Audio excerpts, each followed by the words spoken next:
আজ আমরা শিখব মুগ ডাল আর চিড়া ভাজির সহজ একটি রেসিপি। মুগ ডাল আর চিড়া ভাজির কিভাবে সহজ ও সুন্দর এবং দ্রুত সময়ে সুস্বাদু একটি খাবার তৈরি করা যায় এটাই আমরা দেখব। এ ধরনের খাবার খেলে রুচি না থাকলেও একবার খেলে আবারও খেতে ইচ্ছে হবে। আর বৃষ্টির দিনে হলে তো আর কথাই নেই, একবার খাবেন তো বারে বারে আরও খেতে চাইবেন। তো এই সুস্বাদু খাবার রেসিপি কিভাবে তৈরি করব আর কি কি উপকরণ বা দরকার হবে তা আমরা দেখে নেব। তবে এরই মধ্যে যারা আমাদের চ্যানেলে যুক্ত হয়েছেন তারা অবশ্যই পুষ্টিকর চ্যানেলটি সাবস্ক্রাইব করবেন, যেন পরবর্তীতে খুব সহজেই আপনি আমাদের চ্যানেলের ভিডিওটি পেতে পারেন। আর ভিডিওটি ভালো লাগলে অবশ্যই লাইক ও কমেন্ট করবেন। আর ভিডিওটি যদি আপনার ভালো লেগে থাকে তবে কমেন্টে অবশ্যই জানাবেন।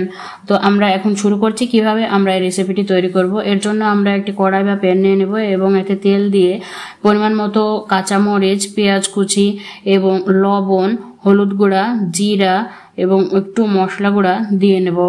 দিয়ে নেওয়ার পরে এগুলো আমরা ভালোভাবে নেড়ে এগুলোকে কষিয়ে নেব। যখন এগুলো হালকা একটু লালচে কালার হয়ে আসবে ঠিক তখনই এর মধ্যে আমরা মুগ ডাল দিয়ে দেব এবং চিড়া দিয়ে দেব। মুগ ডাল এবং চিড়া দেওয়ার পরে এগুলো আমরা খুব ভালোভাবে নেড়ে নেব। এগুলো নেড়ে ভালোভাবে মিশিয়ে জালটি খুবই আস্তে রেখে আমরা সুন্দর করে মিশিয়ে বারে বারে নেড়ে চেড়ে এগুলো ভেজে নেব।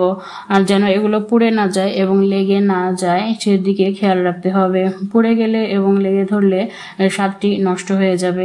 এজন্য আমাদের একটু পরে পরে এগুলো নেড়ে নিতে হবে। মুগ ডাল আর চিড়া ভাজি একসাথে খেলে শরীরে আমাদের অনেক উপকার হয়। এটি যদি একসাথে খাওয়া যায় তবে আমাদের শরীরে প্রোটিন এবং কার্বোহাইড্রেট, ফাইবার ও নানা ভিটামিন মিনারেল পাওয়া যায়। এছাড়া মুগ ডাল ও চিড়া ভাজি একসাথে খাওয়ার ফলে আমাদের শরীরে প্রোটিন ও কার্বোহাইড্রেটের সুষম যোগান দেয়। এছাড়াও শক্তি ও হজম শক্তি বাড়ায়, দীর্ঘ সময় পেট ভরে রাখে এবং ডায়াবেটিস, হৃদরোগ ও ওজন নিয়ন্ত্রণে সহায়ক ভূমিকা পালন করে। যদি এগুলো কম তেলে ভাজা হয় তবেই এগুলো ডায়াবেটিস রোগীর জন্য ভালো কাজ করে এবং হৃদরোগের ক্ষেত্রেও এগুলো খুবই ভালো কাজ করে। আর সব মিলিয়ে আমাদের রেসিপিটি হবে খুবই সুন্দর এবং রেসিপিটি হবে খুবই সুস্বাদু। খুবই কম সময়ে এই রেসিপিটি তৈরি করা যায়। মাত্র 5 থেকে 7 মিনিট যদি এগুলো ভেজে নেওয়া হয় তবে রেসিপিটি তৈরি হয়ে যাবে। শুধু উপকরণগুলো নিয়ে এবং এখানে আমরা যে তেল ব্যবহার করেছি এই তেলটি অবশ্যই সর্ষের তেল হতে হবে। সর্ষের তেল হলে এই সর্ষের তেলের যে ঘ্রাণটি দিয়ে এটি রেসিপিটি আরও সুস্বাদু এবং আকর্ষণীয় গন্ধ পাওয়া যাবে।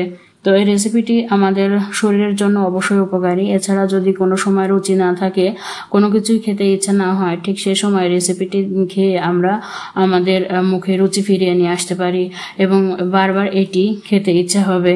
তো এই ধরনের রেসিপি খুব সহজে আপনিও তৈরি করে নিতে পারেন। দেখুন রেসিপিটি দেখতে এখন কতটা চমৎকার এবং আকর্ষণীয় মনে হচ্ছে। আমাদের এই রেসিপিটি এখন তৈরি হয়ে গেছে এবং এটি এখন পরিবেশন করা হবে। পরিবেশনের সময় আপনি আপনার সুবিধা এবং পছন্দ অনুযায়ী পরিবেশন করে নিয়ে তারপরে খেতে পারেন। পরিবেশনটা যদি আকর্ষণীয় হয় তবে খেতে আরোই আকর্ষণীয় মনে হবে। তো রেসিপিটি আমাদের হয়ে গেল। তো আমাদের শরীরের শক্তি যোগাতে এবং হজম শক্তি বাড়াতে এবং দীর্ঘ সময় পেট ভরিয়ে রাখতে রেসিপিটি খুবই উপকারী এবং কার্যকর ভূমিকা পালন করবে। তো সব মিলিয়ে রেসিপিটি আপনার কাছে কেমন লেগেছে? রেসিপিটি আমার কাছে কিন্তু খুবই সুস্বাদু লেগেছে।